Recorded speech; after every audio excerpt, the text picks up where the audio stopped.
Over the last 25 years, I've had the privilege of interviewing and highlighting some truly interesting people. Everyone who is anyone, both the famous and the infamous, from presidents and their first ladies to kings and queens, movie stars and pop stars, captains of industry, heads of state, sports personalities, innovative entrepreneurs, and some pretty fascinating everyday people. Today, I'm proud to introduce you to Jim Weiss, a retired financial advisor who says the key to his success was his ability to develop strong relationships with his clients. Mr. Weiss, it's a pleasure to chat with you today. Thank you very much. The pleasure's all mine. Fantastic. Sir, let's start really at the beginning. How did you get your start in the exciting world of finance?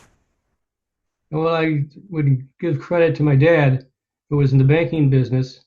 As I proceeded to go through late grammar school and then high school and started to think about college, he had some very provocative thoughts for me to consider. In what ways did your career evolve over time? Well, several things weren't the same on day one. As I spent time in the business and in the community and working with the clients. And that really is the reason why things evolve and grow, is that the system around us is growing all the time.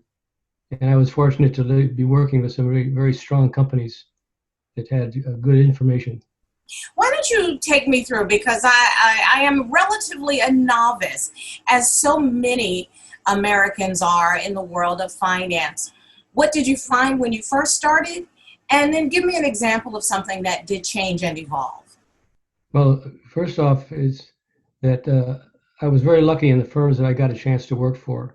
When I was in graduate school and started interviewing for jobs, I worked with high quality firms that considered the client first, and I wanted to have their staff enjoy life and do well, and that was a great place to be.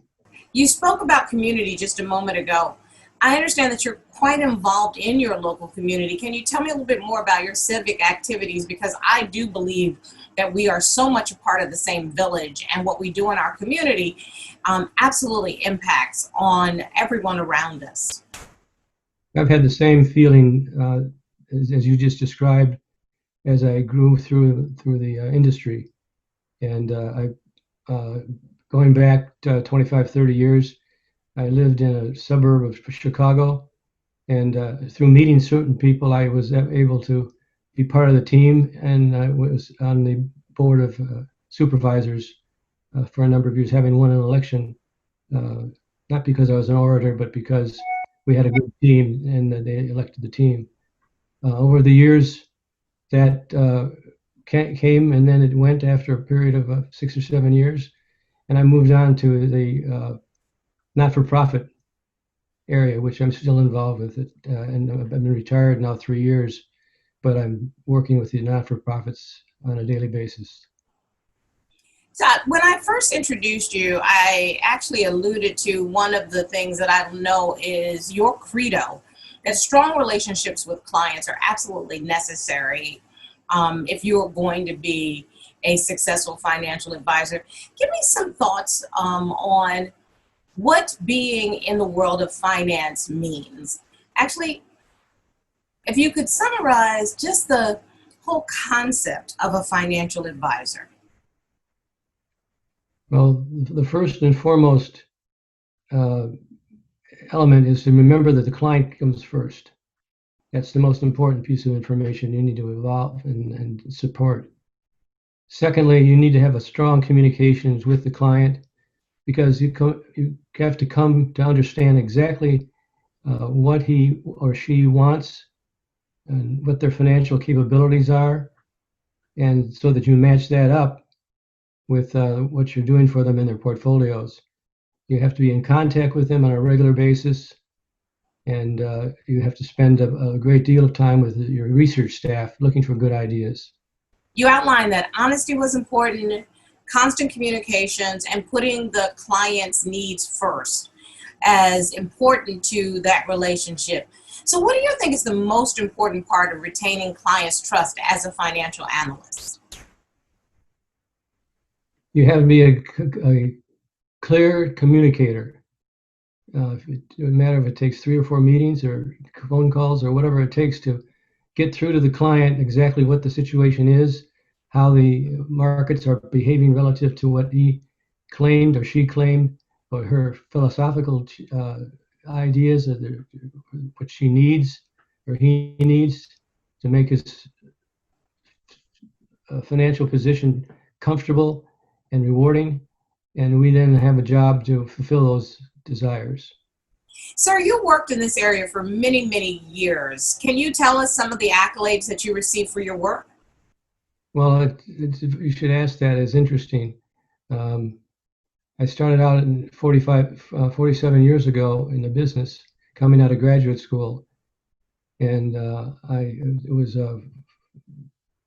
Katie barred the door from day one because I'd started in this 1974 bear market, and I had heard about bear markets, but I didn't ever see one that was from peak to trough 45% decline in the stock market, and that was a lesson that I'll never forget.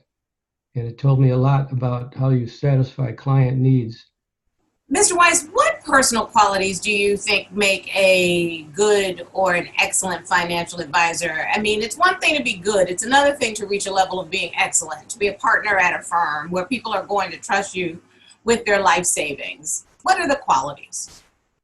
Well, you have to be open-minded, and a little humility goes a long way. You can't enter into a relationship with a client in the investment world, in my way of looking at things, where you're a genius and you know everything, and you feel you have to be strong in the face of your client.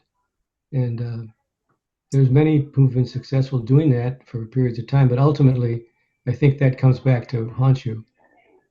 So strong resources, and use those strong resources in the firm. Serve the client. Always check with the client to be sure things haven't changed in his world in a way that would affect his investment process. And just be humble and hardworking. So, Mr. Weiss, when I have the opportunity to talk to an expert in a particular area, I always like to give them an opportunity to tell the next generation just some nuggets of advice. So if you could look back your 47 years in the business to your 20-something-year-old self, what would you have wanted to know, and what indeed would you like to pass on to the next generation of financial advisors? Well, I wanted to know what the truth of the matter was relative to the industry I was about to enter. And my dad was very helpful in that regard, in that was a banker, and he was able to arrange some visits for me to the upper echelon folks in some major banking institutions in the country, that I could sample what they thought the world was all about in the business sense, and be tuning myself to that sort of a situation, being knowledgeable about that. And it guided me when I went to graduate school, because I knew some of the questions I needed to get answers to. And I pursued those questions, and learned a lot because I had an idea of things I didn't know about. And sir, what piece of advice would you pass on to the next generation of financial advisors? I would suggest that you are willing to work hard, but not to the point of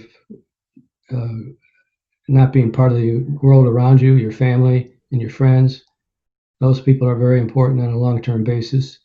Secondly, try and affiliate yourself with a firm that has strong reputation, great resources, and is an open environment where you can say anything and ask any question.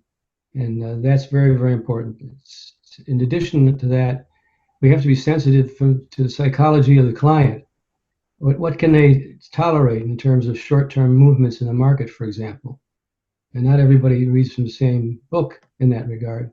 So you're very helpful if you really understand each client on an own basis, and you can structure the portfolio accordingly and structure the communications that you have accordingly. As I've listened to you over these last few minutes, it's just become very clear that being in tune with your individual client's needs is what is the secret sauce for any really good financial advisor. And I thank you so much for your time today, Mr. Weiss. It's been a pleasure to be visiting with you, and I enjoy very, very much. I'm doing well in my retirement, but very happy that I had the opportunity to work for several really strong firms, and I am a product of that association. So you hinted that you're enjoying your retirement. What's your very favorite thing to do before we go? Spending more time with my family, that's my favorite thing to do, and I've got 4 wonderful children and 8 grandchildren, so they can keep me going.